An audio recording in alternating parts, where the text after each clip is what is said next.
I've read through the report, just had some points to add or comment on certain points. I had a wonderful training by Emily for ONS committee and keeping the resource and finance in mind, how important it is, how it connects the upcoming decision, how it gives us or empowers us to understand, use this intelligence in the room and correspond to certain things. Some statements are, and again, I'm going to tell you the points, but they're generalized, looking good, but this is not how it actually worked out in last year's committee.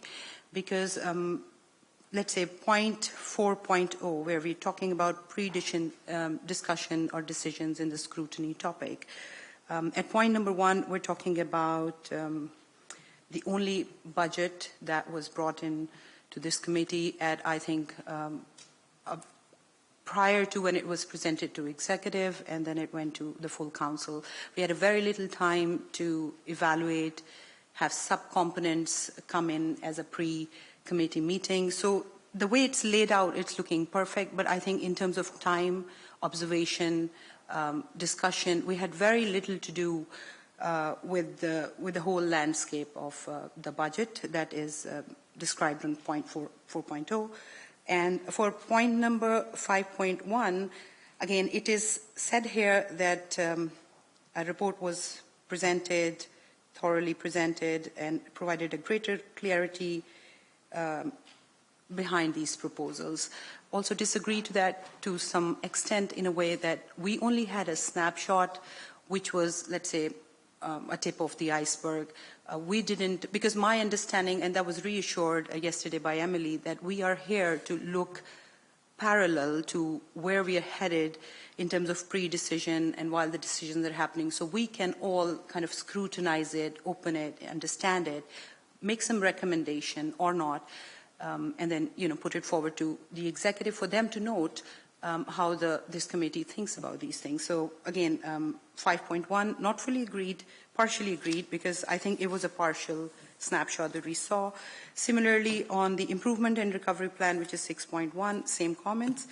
And finally, the point number 7, which are the suggestions for this committee. And again, I think I tried talking about it because to me, they mostly look like customer experience, customer service kind of landscape, not sure how they're connected to resource and finance and how they're going to add value for any upcoming decision making. So that's where I am on this report.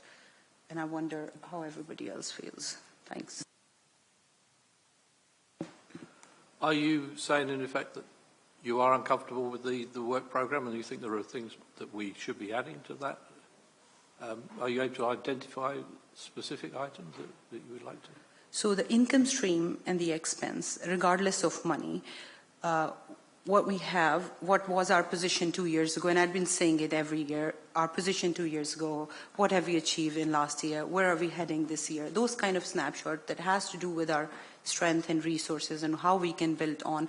If we're, of course, doing a full due diligence and we're not thinking about, whether or not this will exist 2 years from today. But then as of today, we are here. So I would like to do justice with my time talking about the resource and finance instead of just, let's say, money laundering prevention in a council property or cyber fraud as a resource and finance or, okay, council tax briefing paper, maybe staff retention, yeah, partially. And business rate partially. But I don't see out of these 5 points anything constructive for resource and finance that can give an input, that can bring an intelligence that can be useful for executive and the leadership to take away. So hence I feel there can be better programs to do with asset income disposal. Sorry, Richard.